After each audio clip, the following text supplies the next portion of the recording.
The rain had been falling since dawn, a steady rhythm against tin roofs, a percussion of water on leaves, soil, and stone.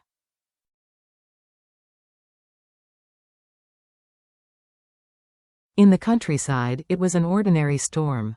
For Diep, it was something else, a mirror of her own heart.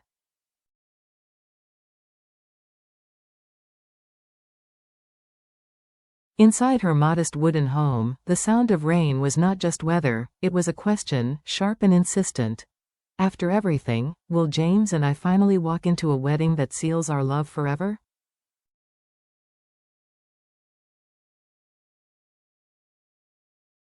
For years, their love had been marked by storms, separation, betrayal, silence, and scars carved deep by power struggles.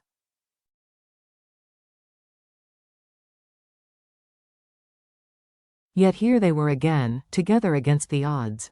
And now, with their reunion fragile and luminous, the world itself seemed to hold its breath, waiting to see if their promises would finally turn into vows.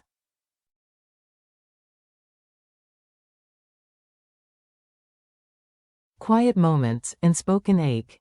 Diep moved about the house with deliberate grace, her hands busy with simple chores.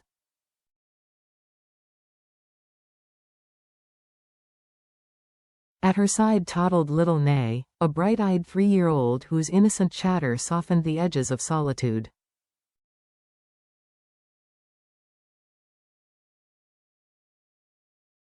They spent the morning in routines so ordinary they glowed with quiet beauty, picking fresh vegetables from the garden, scattering feed to restless chickens, cooking a pot of steaming rice, and laughing at Nay's silly questions.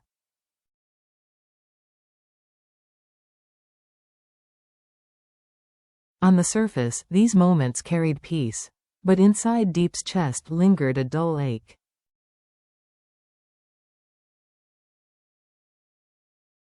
Earlier that morning James had called. His voice had been warm, familiar, but distant.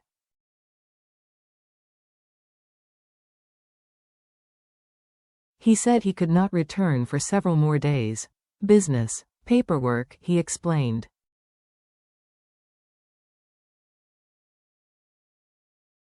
Diep had believed him, yet disappointment flickered like a shadow across her heart.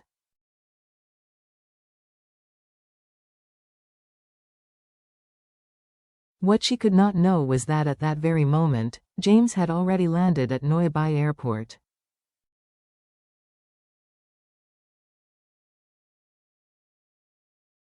A surprise in the rain. From the airport, with rain slashing against his car windows, James made a choice.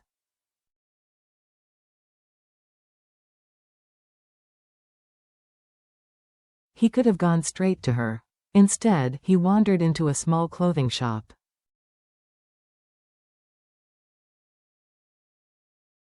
There, he carefully selected tiny dresses and a soft hat for Nay, imagining her bright smile, her delighted laugh.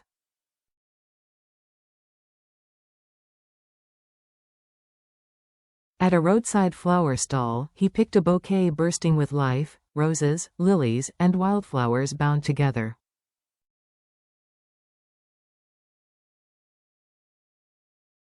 They were not just blossoms. They were symbols, vivid with promise, the kind of promise he hoped to renew with Diep.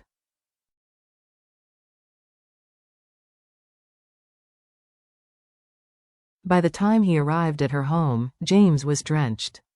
He stood at the threshold, arms full of gifts, the storm dripping from his coat.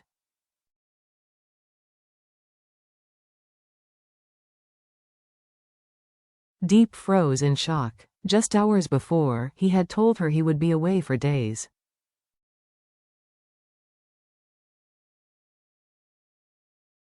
And now, here he was, smiling through the storm. Nay squealed, running to him. She clutched the tiny clothes, tried on the soft hat, her laughter ringing through the modest room.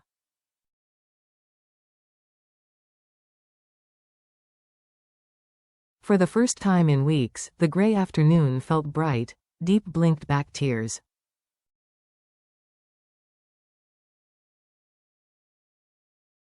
She had missed him more deeply than words could capture. His surprise pierced through her guarded heart.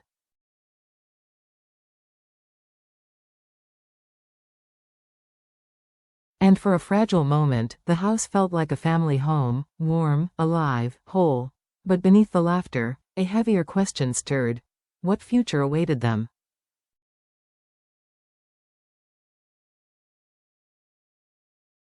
Love against the world.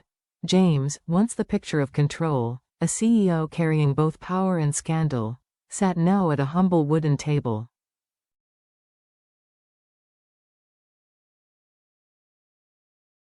He reached for Diep's hand, his voice quiet, deliberate. Diep, I came back not only because I missed you.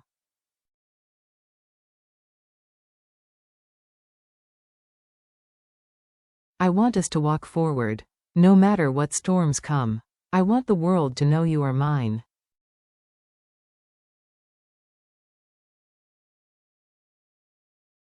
Her heart trembled. A wedding, especially a grand one, would mean stepping into his world.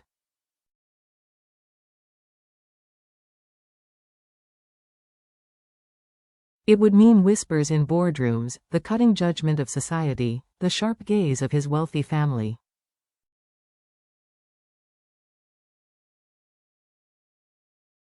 She hesitated, caught between love and fear. Yet when she met his eyes, she saw not only ambition.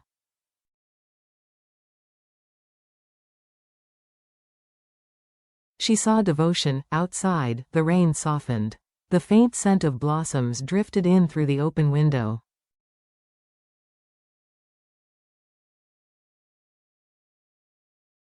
Nay laughed in the background, her new hat tilted askew. And in that moment, Diep realized, happiness is not in the size of a wedding, but in the courage of two hearts that stand together.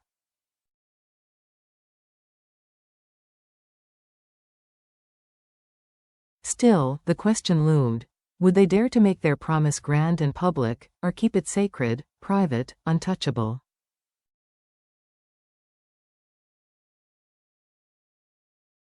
Evening confessions.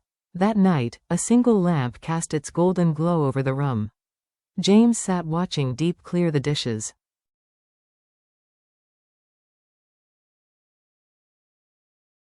Her hands, roughened by labor yet graceful, told the story of resilience. Nhi had fallen asleep, small body curled under a thin blanket.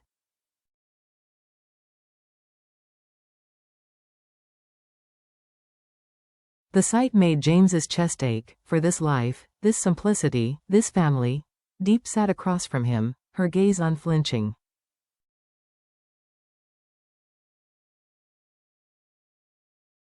Why did you really come back early? Not just to surprise me, right? James hesitated, then leaned forward, his tone grave.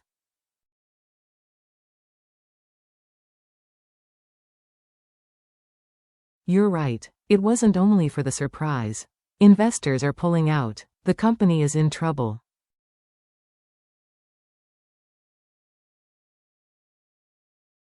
I couldn't say it over the phone.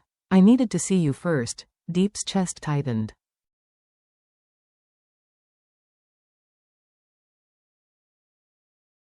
Memories of his past collapse rose, betrayals, scandals, nights when the weight of the world nearly broke him.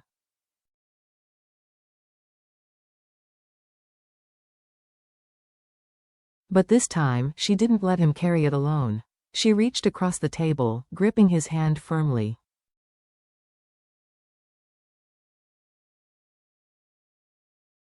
You don't have to fight by yourself anymore, she whispered. I'm here, James. Whatever storm comes, I'll stand with you.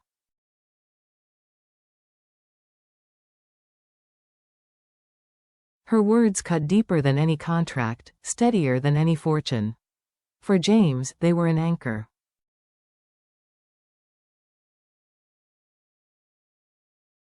The question that could change everything. He tightened his grip.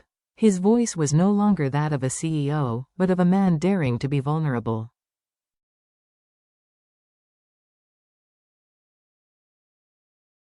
Diep, I want something bigger than a company. I want a life with you. A wedding, not hidden, not small.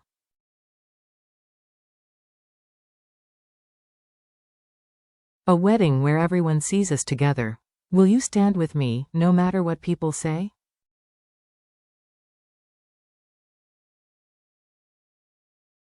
The air grew heavy. The question hovered, weighty as the storm that had raged all day.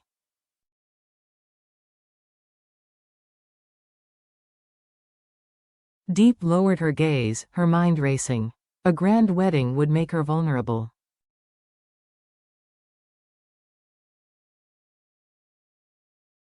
Her humble roots would be dissected, her love mocked, her life scrutinized by his rivals.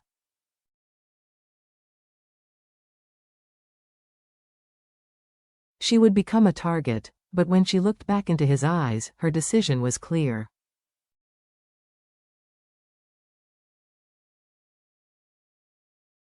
I don't need a big wedding to know I belong with you, she said softly. But if a grand wedding proves to the world we're unbreakable, then yes.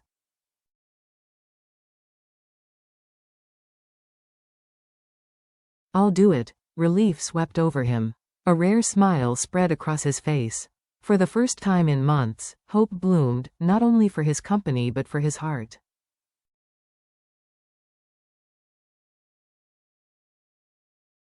Morning light, new shadows. The next day dawned bright. Dew glittered on green fields, the air fresh after the storm.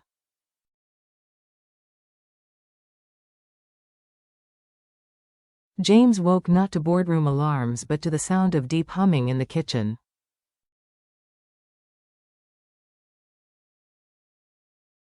She stood in golden light, her hair tied loosely, slicing fresh vegetables. For a man who had spent his life in glass towers, surrounded by steel and ambition, this was treasure.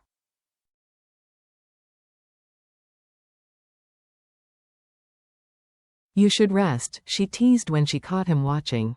I don't want to waste a single morning with you, he said, wrapping his arms around her.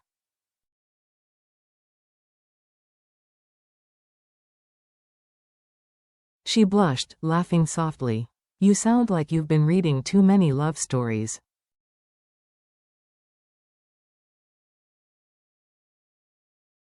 Maybe, he whispered, or maybe you are the story I was searching for, but the peace shattered.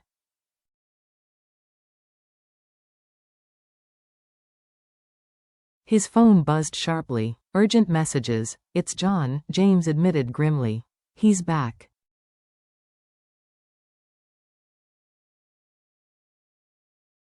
Investors are nervous. If I can't stop him, everything may fall apart. The name chilled Diep.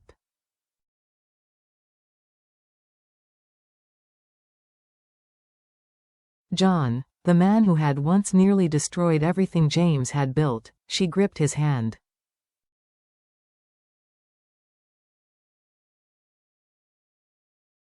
Then you won't fight him alone. Whatever comes, I'll be here. The shadow of tomorrow.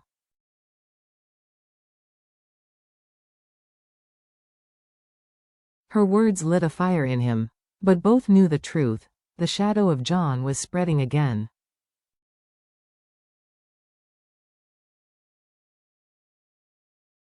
Rivals whispered. Enemies circled. Not everyone would celebrate their union. For now, they chose peace.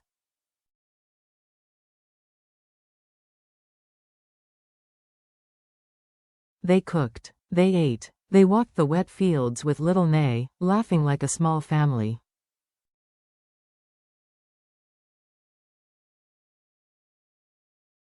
But in their hearts, they knew, the true test was yet to come. Would their love withstand the storm? Would their wedding be a triumphant declaration, or a target for those who wished them harm?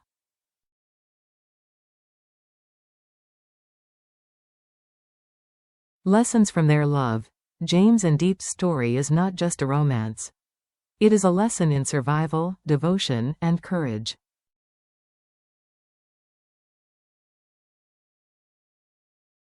Loyalty.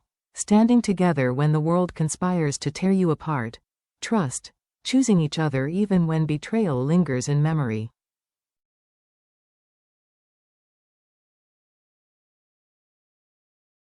Courage. Daring to love openly, no matter the cost. They remind us that love is not measured in wealth, grandeur, or appearances.